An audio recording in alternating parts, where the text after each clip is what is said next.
Halo, berjumpa kembali di seri Kalkulus. Jadi untuk video kali ini kita akan membahas tentang fungsi, tapi secara khusus kita akan melihat komposisi fungsi ya. Jadi topik kita pada hari ini adalah komposisi fungsi. Di sini kita ingin menentukan dulu domain, terus komposisi fungsinya seperti apa, lalu kita coba ingin menentukan range-nya nanti pada akhirnya. Nah, sebenarnya pembahasan tentang fungsi ini pembahasan yang cukup penting ya dalam belajar kalkulus ya, karena kalkulus tentunya sangat berkaitan erat dengan fungsi. Apalagi komposisi fungsi seperti ini juga sering sekali kita temui nantinya. Gitu.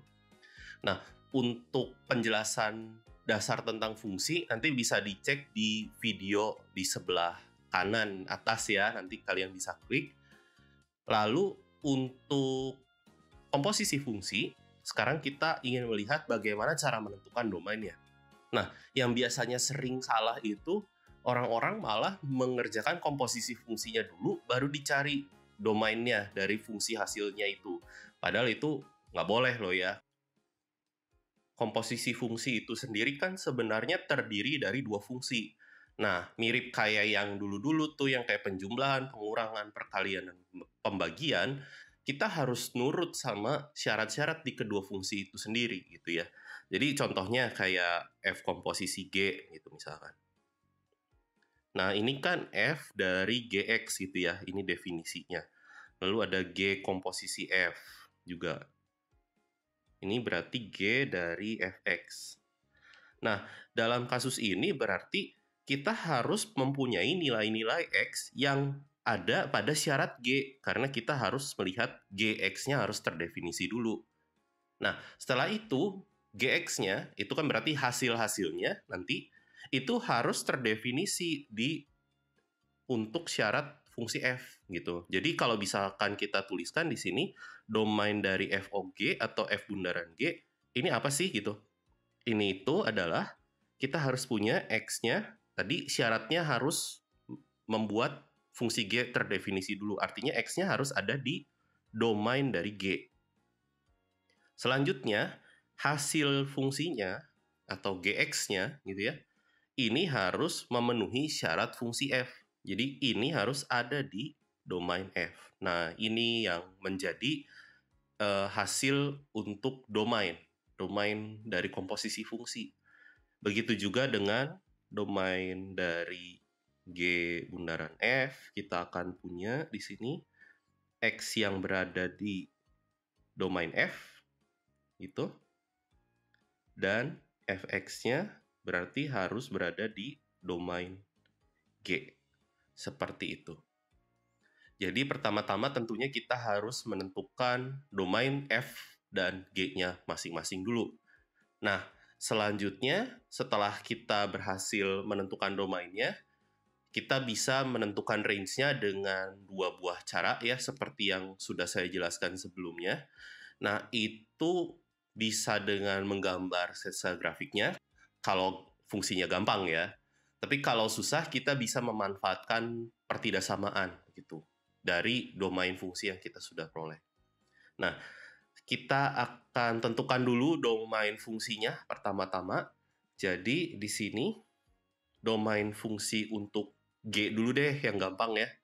Domain fungsi G kan gampang, karena G ini adalah fungsi polinom derajat 2. Jadi domainnya pasti himpunan bilangan real.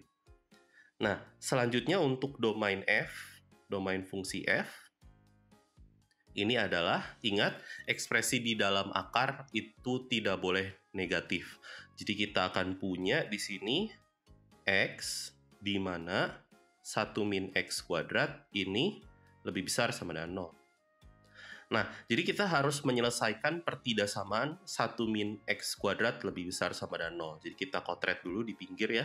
1 min X kuadrat di sini lebih besar sama dengan 0. Artinya kita punya 1 min X, 1 plus X lebih besar sama dengan 0. Lalu kita gambar garis bilangan, dan di sini pembuat nolnya adalah 1 dan min 1. Kita gunakan lingkaran penuh ya, karena ini pertidaksamanya mengandung tanda sama dengan ya. Selanjutnya ini pembuat nolnya min 1 dan 1. Terus biasanya kita lakukan cek titik gitu ya. Nah, cek titiknya berapa? Yang gampang aja X-nya 0. Nah, kalau X-nya 0 kan kita punya ruas kirinya itu 1. 1 kan positif. 0 itu berarti berada di antara min 1 dan 1. Berarti di sini positif gitu. Nah, terus 1 min X sama 1 plus X kan pangkatnya ganjil semuanya tuh. Ya, berarti tandanya nanti akan berubah gitu. Begitu. Lalu kita ambil bagian yang positif karena ini lebih besar dari 0, lebih besar sama dengan 0. Jadi di sini himpunan penyelesaian kita adalah, jadi solusinya ini adalah selang min 1, 1, selang tutup gitu ya. Jadi domain F kita ini akan menjadi min 1, 1. Oke? Nah, selanjutnya kita akan mulai menentukan domain dari fungsi komposisi. Sekarang kita punya domain dari G bundaran F.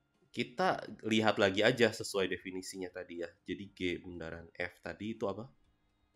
G dari Fx. Nah, kita lihatnya gini aja dulu gitu loh. Jadi kan kita tahu yang syarat pertama yang harus terpenuhi adalah F-nya harus terdefinisi dulu. Jadi kita punya X berada di domain F dan di sini Fx-nya harus berada di domain G. Gitu ya. Jadi kita punya apa nih? Berarti X-nya harus berada di selang tutup min 1 sampai 1. Berarti X-nya berada di antara min 1 sampai 1. Dan akar 1 min X kuadratnya harus terdefinisi gitu ya. Fx berada di domain G kan artinya seperti itu. Di syarat yang kedua ini akar 1 min X kuadrat berada di himpunan bilangan real, anggota dari himpunan bilangan real, ini kan sama saja dengan mengatakan bahwa oh ini harus berada di domain F gitu ya. Jadi ini sama aja gitu istilahnya. Ini tuh kan ini Fx ya. Jadi X-nya ini berarti harus ada di domain F gitu kan. Biar akar 1 min X kuadratnya terdefinisi. Jadi hasilnya sama saja, yaitu min 1, 1. Itu untuk domain G komposisi F ya. Lalu untuk domain F komposisi G kayak gimana nih? Nah, berarti kita punya apa? Kita punya X-nya berada di domain G, Gx-nya berada di domain F. Ya. X berada di domain G. Berarti X-nya anggota bilangan real. Di sini Gx-nya anggota dari domain F. Artinya Gx-nya harus berada di antara min 1 sampai 1. Artinya X kuadrat min 3 ini harus berada di antara min 1 sampai 1. Seperti itu. Berarti kita harus menyelesaikan pertidaksamaan ini. Nah, berarti kita harus ngotret dulu ya di samping. Ini artinya apa sih kalau ada 3 ruas kayak gini? Ini tuh artinya kita bisa memandang sebagai 2 buah pertidaksamaan ya. Jadi ini adalah X kuadrat min 3 lebih besar sama dengan min 1 dan X kuadrat min 3 lebih kecil sama dengan 1. Gitu ya. Nah, jadi kita punya 2 buah pertidaksamaan yang harus kita selesaikan. Di sini kita punya X kuadrat min 2 lebih besar sama dengan 0. Dan ini artinya kita punya X min akar 2, X plus akar 2 gitu ya, lebih besar sama dengan 0. Kalau yang pertidaksamaan yang kedua, kita punya X kuadrat min 4 lebih kecil sama dengan 0, artinya X min 2, X plus 2 lebih kecil sama dengan 0. Lebih kecil sama dengan 0, nggak muat nih. Nah, kayak gini, lebih kecil sama dengan 0. Jadi kita akan lihat satu persatu gitu ya. Jadi untuk pertidaksamaan yang pertama kita punya di pembuat nolnya. Ini lingkaran penuh semua ya karena ada tanda sama dengan. Ini ada di minus akar 2 dan akar 2. Lalu untuk pertidaksamaan yang kedua kita punya di minus 2 dan 2. Gitu ya. Ini kita cek titiknya di 0 aja. Kalau di 0 ini negatif. Kalau yang pertidasamaan yang kedua juga kalau di 0 juga negatif ya. Lalu ini semua pangkatnya ganjil semua ya, pangkat 1 semua nih faktor-faktornya. Artinya tandanya akan berubah semua. Nah, untuk pertidasamaan pertama kita akan ambil bagian yang positif karena dia inginnya lebih besar sama dengan 0. Lalu untuk pertidasamaan yang kedua kita ambil bagian yang negatif karena dia lebih kecil sama dengan 0. Karena kita menggunakan tanda hubung dan artinya ini solusinya harus dipenuhi oleh kedua pertidasamaan. Berarti himpunan penyelesaiannya harus kita iris. Artinya yang bagian ini ya. Yang ini, yang di sini, dan yang di sini. Jadi kita punya bagian yang ini. Begitu. Oke, jadi kita bisa peroleh ini solusinya atau solusinya di sini ya. Solusinya ini menjadi domain dari F bundaran G. Yang adalah apa sih? Ini adalah minus 2 sampai minus akar 2, ini kurung siku gitu. Digabung dengan akar 2 sampai 2 kurung siku lagi ya, karena ini menggambarkan selang tutup. Oke, selanjutnya setelah kita berhasil menentukan domain dari fungsi komposisinya, kita akan cari atau kita akan tentukan fungsi komposisinya itu apa ya. Nah, ini harusnya sih buat kalian harusnya sih gampang ya, lebih gampang dari yang sebelumnya. Nah, di sini kita coba lihat ya, jadi F bundaran G-nya apa sih? Ini F dari GX. Wah, artinya ini F dari X kuadrat min 3. Jadi kita punya apa nih? Akar dari 1 min, ini X kuadrat min 3 dikuadratin gitu ya. Jadi ini ya bebas sih, mau dibongkar kurungnya juga boleh, kuadratnya. Jadi kita punya X pangkat 4 ya, karena ini X kuadrat dikurangi 2 kali 3 kali X kuadrat gitu ya. Jadi 6X kuadrat ditambah 3 kuadrat. Jadi kita akan peroleh hasilnya adalah minus X pangkat 4 plus 6X kuadrat, ini minus 8. Gitu. Ini untuk fungsi komposisi yang F bundaran G. Lalu kalau G bundaran F apa? Kita akan punya G dari Fx yang adalah G dari akar 1 min X kuadrat. Gitu ya, ini akar kepanjangan. Nah, gitu. Apa sih itu? Berarti kita punya ini akar 1 min X kuadrat dikuadratkan gitu, dikurangi 3. Dan ini menghasilkan 1 min X kuadrat min 3 ya. Karena ini akar terus dikuadratkan berarti akarnya habis. Jadi kita punya ini adalah minus X kuadrat min 2. Begitu. Oke, jadi sekarang kita akan mulai menentukan range ya, atau daerah hasil dari fungsi komposisinya. Sekarang sudah kita miliki domain dan rumus fungsinya. Nah, tentunya di sini kita akan menentukan dengan cara pertidasamaan. Karena menggambar sketsa grafiknya mungkin untuk yang G bundaran F sih mungkin bisa ya, karena masih gampang karena ini parabola. Namun ini yang F bundaran G udah rumit. Ini susah digambar gitu ya. Nah, makanya kita akan coba ngotak-ngatik pertidasamaannya. Pertidasamaan dari mana sih? Pertidasamaan dari domainnya.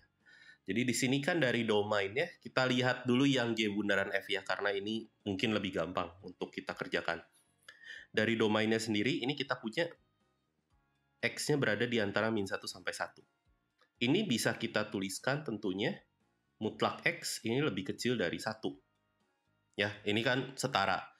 Tapi ini saya akan tambahkan mutlak X tentunya akan lebih besar sama dengan 0. Ya, itu kan definisi dari nilai mutlak itu sendiri ya. Karena nilai mutlak itu tidak mungkin bernilai negatif. Nah, maka dari itu, di sini kita kuadratkan. Gitu. Kita kuadratkan seluruhnya. Yang terjadi apa sih? Kalau X-nya berada di min 1 sampai 1, kuadratnya juga berada di antara, bukan min 1 sampai 1 ya, di antara 0 sampai 1. Karena ingat, kalau dikuadratkan berarti nilainya tidak mungkin negatif. Jadi kita punya X kuadrat berada di antara 0 sampai 1. Selanjutnya kita akan kalikan ketiga ruas ini dengan min 1. Jadi target kita adalah kita ingin membentuk pertidaksamaan untuk minus X kuadrat min 2. Makanya saya coba membuat semirip mungkin dengan minus X kuadrat min 2 ya. Kita kalikan semuanya dengan min 1. Jadi kita punya ini min 0 ya 0. Ini minus X kuadrat, ini minus 1. Namun karena kita kalikan dengan bilangan negatif, tanda pertidaksamaan harus kita balik ya. Lalu tinggal kita kurangkan seluruhnya dengan 2. Atau ini kita balik dulu deh. Jadi kita punya min 1 lebih kecil sama dengan minus X kuadrat, lebih kecil sama dengan 0. Jadi tinggal kita kurangkan dengan 2 seluruhnya, jadi kita punya minus X kuadrat min 2 ini berada di antara min 3 dan min 2.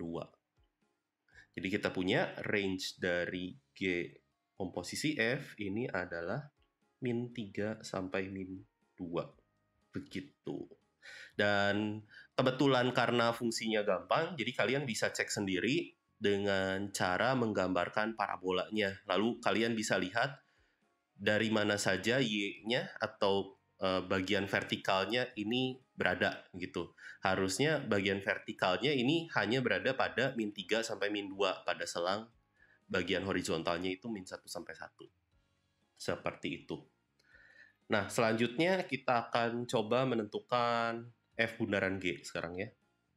Nah, di sini kita punya X-nya berada di antara apa nih? Min 2 sampai akar 2. Salah, min akar 2. Atau X-nya dari akar 2 sampai 2. Tapi kalau ini dikuadratkan seluruhnya, ini harusnya X-nya, X kuadratnya, akan berada pada rentang 2 sampai 4.